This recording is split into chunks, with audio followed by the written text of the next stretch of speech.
I'm someone who's tried every method out there to kill my phone addiction. From locking my phone in the other room to installing every single productivity app that the productivity gurus have sold to me. But even after trying countless of these methods, some had zero to no results. But I have compiled exactly 5 of those methods that worked for me and I know will work for you too, coming from a constantly looking for a distraction person.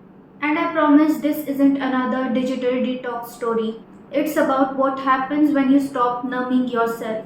You won't ever need another reduce your screen time video after this. The number one is start your day right.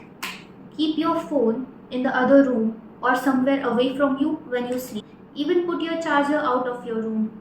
Because the first and the last thing of the day shouldn't be you checking your phone. You know how crazy that blue light is. It's causing you to lose your sleep. And you not getting enough sleep causes you to have energy dips throughout the day. When you look at your phone first thing in the day, you are just looking for a dopamine hit. You offload all of your motivation when you spend energy just scrolling through it. And I know that this has been the single most difficult thing for me because the last minute my head hits the pillow, I'm just thinking of ideas and about what I have to do on my phone the next thing. But I just write it down now in a diary or something. And yes, your environment is greater than your willpower. If you are constantly looking for your phone or something to distract you first thing, it just means that you don't have enough self control. The number one thing that you can do is reduce access to your phone. Keep it in grayscale so you are not tempted to look at every notification and every attention seeking thing that they have put in the phone for you to keep looking at it for hours. The second point is know your why. So, like every addiction, even phone addiction has a why, like a cause and escape. And I have high screen time days usually when I'm sick or have body aches and zero motivation to get out of bed. But I've come to notice that even in those times, instead of just scrolling, what you can do is watch really comfort slow shows like Oswald or Madeline or 70s, 80s, 1990s cartoons, and they really help with your attention span too.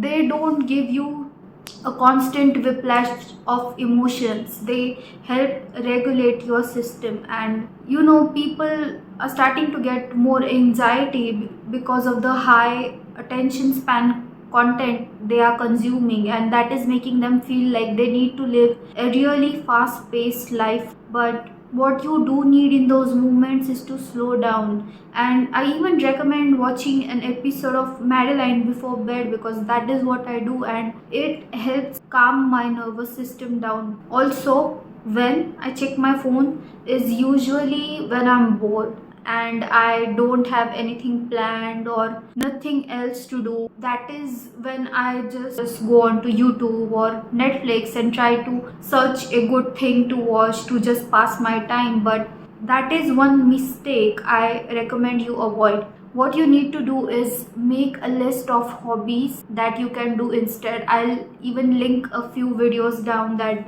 I used to get new hobbies to pass my time instead of watching the phone. And I feel like when you have something to do and when you have things planned, you look at your phone less, especially when I'm out in public. Like, I even forget to bring my phone sometimes because I'm just so happy and so carefree when I'm outside. I don't even think I have a phone in that moment.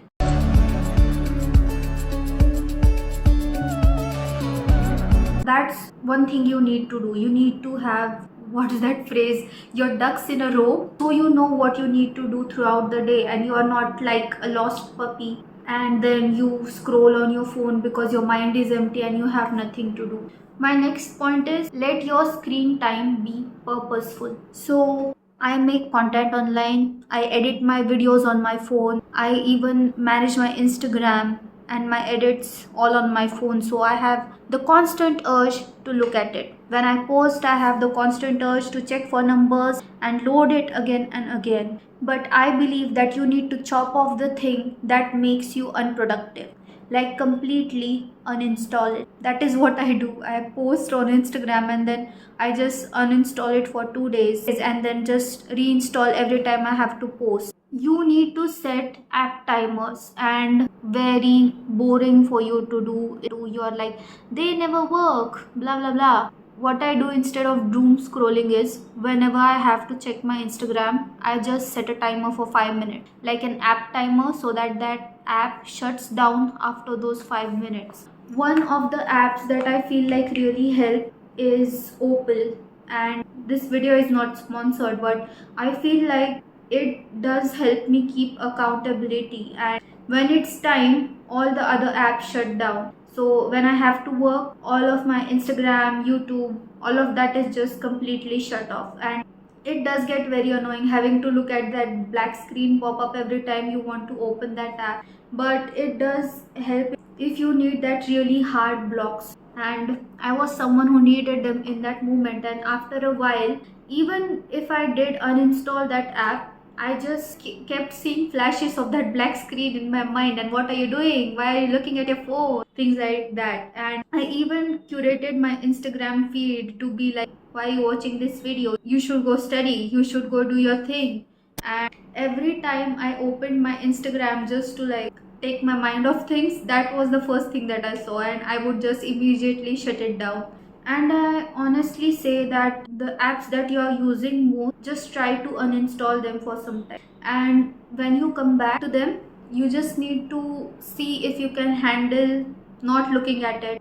Like, and if you can, keep it. If not, just uninstall. I feel like the cycle needs to keep going until it becomes a habit for you. And my next point is, know that your time is your currency. This is something I learned from Amy Wang. She's a really good study YouTuber if you want to check it out.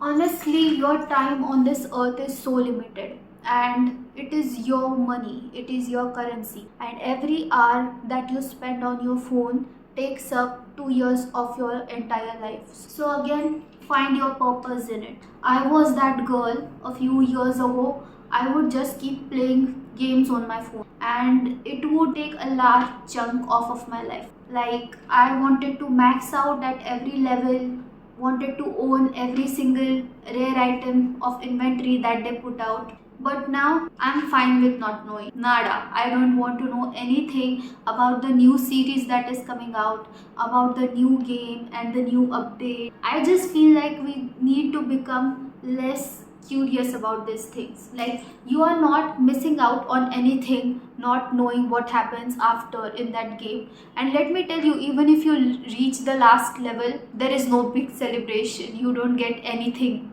And I'm telling you, it's not just like once or twice a week thing. I'm saying it, if you binge watch those series, like an entire season in one night, even if you do it on the weekend, I recommend just 30 minutes of an episode a day if you want that. I do that. I watch just an episode of an anime whenever I feel like it, but just cap it at one episode. Or even build memories with your friends and family. Call them over so that you watch it together and it stays in your mind longer. And honestly, I just watched a video of a girl the other day, and she was saying that chronically online people are going to become the next lower class. For the first time, I was like really thankful that I did not get a meme reference the last time I scrolled Instagram, because it just made me think that we are so consumed by media these days. Like, it takes up so much of our brain space that we don't even realize how much memories we are giving to these insignificant things. And unless it's your job or makes you money, I suggest you go outside, get some sun, breathe in some fresh air, and cook yourself something good. So it actually does wonders to your mood. You don't keep on looking for your next dopamine hit. My next point is, your phone isn't your escape. I feel like I would check my phone more when I had something tough going on mentally and I just needed an escape from something. Especially when life felt tough or the assignment that I had to do felt tough, my goals felt tough. It was the exact moment that I would go and watch a few YouTube videos in a passive motivation kind of way. But no matter how unsolvable your problems may seem, it is always better to face them than to run from them. I realized that writing helped me a lot. It helped me regulate my emotions, and whenever I felt like too much, I just started writing. Instead of offloading everything to your friends or blaming people outside of you, I suggest that you write down. What really does help is breaking the problem in front of you into digestible pieces. And even if they feel big, chop it down still. Just do 5 minutes of work every day, and I assure you it will compound. Because you scroll to the moon and back, you will come back and realize that your problem hasn't disappeared. It hasn't gotten any smaller or changed shape and become easier for you to handle. It's always better to face your fears head on. I see a lot of people these days just make these videos where they sit and do nothing, like absolutely nothing, for just 5 minutes, and they increase the time slightly over the days.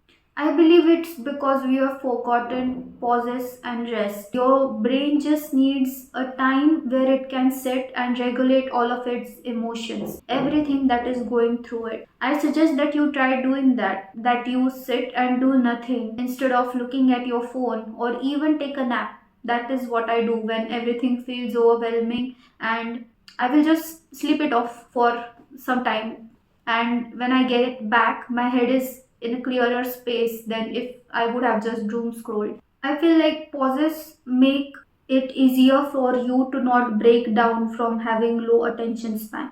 You can fix your attention span gently by just watching videos in 1x speed instead of usual 2x like I do, and consume slow content. You should take your time so you don't end up overwhelmed by everything around you. So that is all I have for you guys. I hope you don't make your phone into an enemy and just think that it has everything negative. There is actually a lot you can do from your phone. People make money from it, and it's just you making better choices instead of falling into destructive patterns. So if you like this video, make sure you give it a thumbs up and subscribe to my channel, and I'll see you next week.